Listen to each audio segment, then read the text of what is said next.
Hello everyone, आज है 18 जनवरी और आज इस वीडियो में हम बात करेंगे यस बैंक के बारे में। 20 रुपए का ये शेयर है। हल्की सी तेजी यहाँ पर जरूर बनी हुई है।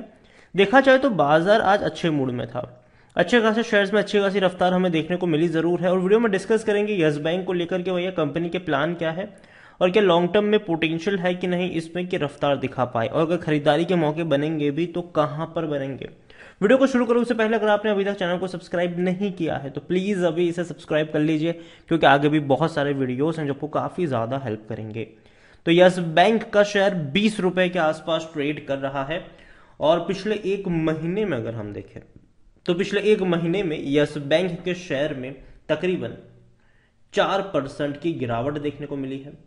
आप देखिए कि शेयर था 21 रुपए के आसपास और जैसे ही खबर आई थी चाइना में कोविड विस्फोट की, एक झटके में टूटा था और इवन पूरा शेयर बाजार गिरा था, भारत का भी, और कई सारे शेयर्स के इसी तरीके के हाल देखने को मिले थे। ये भी टूट के गया था 17 पर, वापस बाउंस बैक कर गया। और अगर आप चैनल को रेगुलर फॉलो कर रहे हो तो जब ये 20-21 पे ट्रेड कर रहा था तब मैंने कई सारे वीडियोस बनाए भी थे और मैंने कहा था कि अगर गिरकर 18 से 20 रुपए के आसपास जाएगा खरीदारी के मौके बनेंगे, और वो गया भी था। फिर जब तेजी बन गई और तब से लेकर अब तक मेरी एक ही कमेंट्री भी है कि अगर ये 18 और 20 रुपए के बीच में जाए तो खरीदारी के मौके बन सकते हैं। और अभी भी क्या वो कमेंट्री इंटैक्ट है कि नहीं उसके बारे में भी हम बातचीत करेंगे। साथ में ये भी डिस्कस करेंगे कि बैंक का लॉन्ग टर्म का विजन क्या है। यहां पर अगर आप एक साल की बात करोगे तो पिछले एक साल में यस बैंक का जो शेयर है उसमें 47% का ग्रोथ है। अब देखिए लंबे समय तक 12 रुपए की रेंज में अटका रहा और तब भी मैंने कहा था कि 12 और 13 का रेंज बहुत अच्छा है बाइंग के लिए, खरीदारी करके भूल जाओ इसको, ठीक है। और काफी बड़ी रफ्तार हमने देखी भी सही और उसके बाद गिरावट भी देखी, फिर दोबारा से रफ्तार भी देखी। देखिए यस बैंक की एक बड़ी अपडेट यहां पर यह भी है कि यस बैंक ने भैया yes private debit card launch किया है जो हाई नेटवर्थ इंडिविजुअल्स के लिए है, मतलब जो ज्यादा पैसा खर्च करते हैं, ठीक है। तो यहां पर यह है कि private sector lender yes bank in partnership with master card, देखिए मास्टर कार्ड के साथ इन्होंने पार्टनरशिप करी है और लॉन्च किया है yes private debit card for इस ultra high net worth individuals HNIs जो हम कहते हैं भैया कस्टमर्स के लिए है, और equipped with the best in class feature and privileges across all area of categories like travels, wellness, lifestyle among other. The debit card has been curated to match the requirement of. यहां पर simple चीज है भैया कि जो बड़े लोग हैं, ठीक है, जो ज्यादा पैसा स्पेंड करते हैं, जो बड़े बिजनेसेस करते हैं, उनके लिए ये कार्ड इन्होंने लॉन्च किया है ताकि भैया और पैसा खर्च करो आप हमारे, और ठीक है जाहिर सी बात है कई सारे उनको बेनिफिट्स वहां पर मिलते हैं और कई सारे रिवॉर्ड्स वगैरह भी मिलते हैं। और एक बैंक का फायदा भी यहाँ पर यह है कि लोग ज्यादा पैसा स्पेंड करें उनके कार्ड से, तो जाहिर सी बात है उनको फायदा तो वहां से मिलता ही है। यस बैंक को लेकर देखा जाए तो यस बैंक एक लार्ज कैप कंपनी है। ये 57,000 करोड़ से भी ज्यादा का इसका मार्केट कैप है। वॉल्यूम BSE में 1 करोड़ 25 लाख के आसपास आज देखने को मिला है और NSE में इसका वॉल्यूम तकरीबन 10 करोड़ के आसपास रहा है। मतलब बहुत बड़ी क्वांटिटी में शेयर अभी ट्रेड हो रहे हैं और डेफिनेटली इसके शेयर ट्रेड होंगे भी सही, क्योंकि लंबे समय से ये शेयर ट्रेंड में है और आगे भी रहेगा, क्योंकि कई ज्यादा फ्लक्चुएशंस आपको यहां पर देखने को मिल सकते हैं।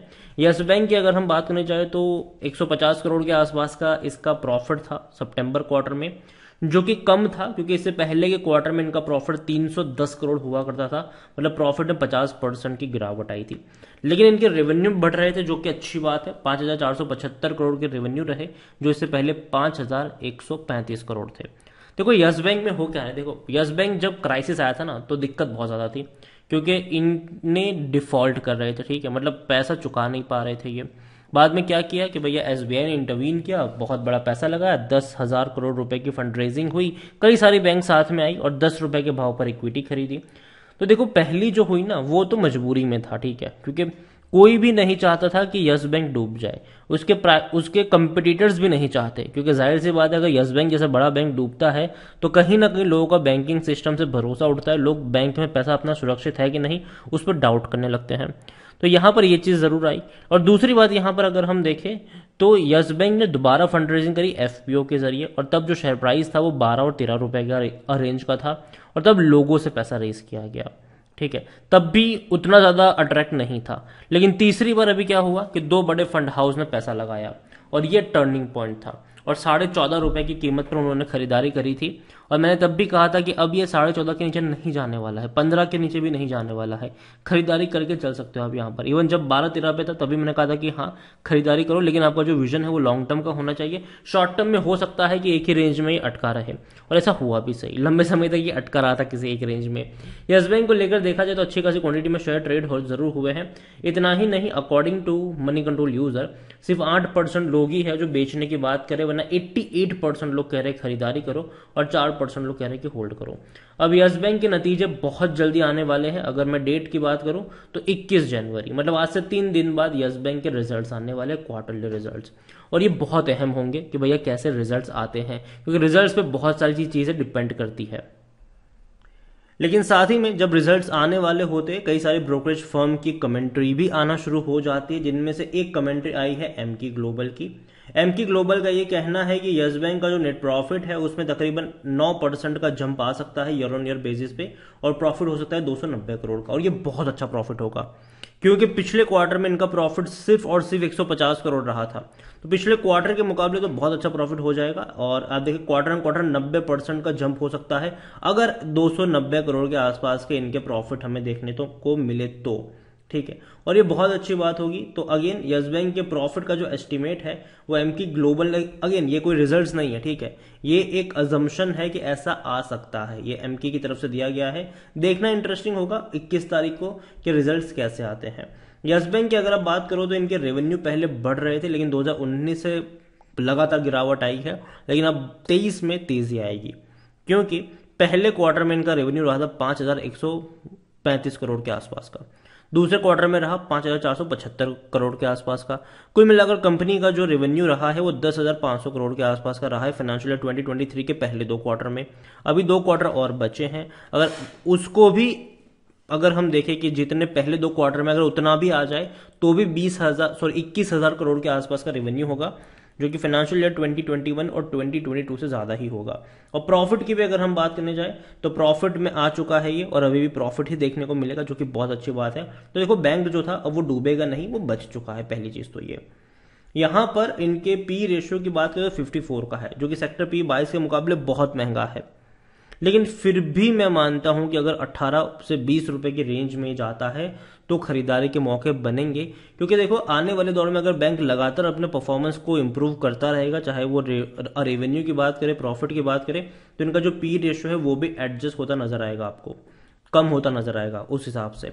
यहाँ पर शेयर होल्डिंग को लेकर देखा जाए तो शेयर होल्डिंग में प्रमोटर तो है ही नहीं, राणा कपूर एंड जो फैमिली थी वो तो एग्जिट कर ली यहाँ से। अब जो भी इनका करता धरता है वो एसबीआई है, और एसबीआई यहाँ पर आते हैं डोमेस्टिक इंस्टीट्यूशन में, जिसमें अदर्स आते हैं, कई सारी बैंक्स उसी के अंदर आती है। एफआईएस के पास भी 23.26% की होल्डिंग है, रिटेल इन्वेस्टर के पास 22.34% की होल्डिंग है, अदर पार्टी से बस 15.99% की होल्डिंग देखने को मिल रही है। तो यस बैंक अगेन जो रिजल्ट्स एक्सपेक्ट किए जा रहे हैं वो काफी अच्छे एक्सपेक्ट किए जा रहे हैं, लेकिन हाँ ऐसे आने भी जरूरी है। अगर मान लीजिए कि प्रॉफिट इनका 250 करोड़ आया या 220 करोड़ आया तो वो एक अच्छा साइन नहीं होगा, क्योंकि जो एक्सपेक्ट कर रहा है बाजार उस हिसाब से परफॉर्मेंस दिखाना पड़ेगा। लेकिन अगर 290 की जगह 300 350 करोड़ आ गया तो बहुत अच्छी बात हो जाएगी। तो वो चीज भी है यहाँ पर। तो एक चीज कहूंगा, यस बैंक मुझे लॉन्ग टर्म के लिए इस पर भरोसा जरूर है, और अगेन कहूंगा कि अगर 18 से 20 रुपए के बीच में मिलता है तो डेफिनेटली मौके बनेंगे। और हाँ, रिजल्ट्स काफी कुछ चीजें डिसाइड करेगा।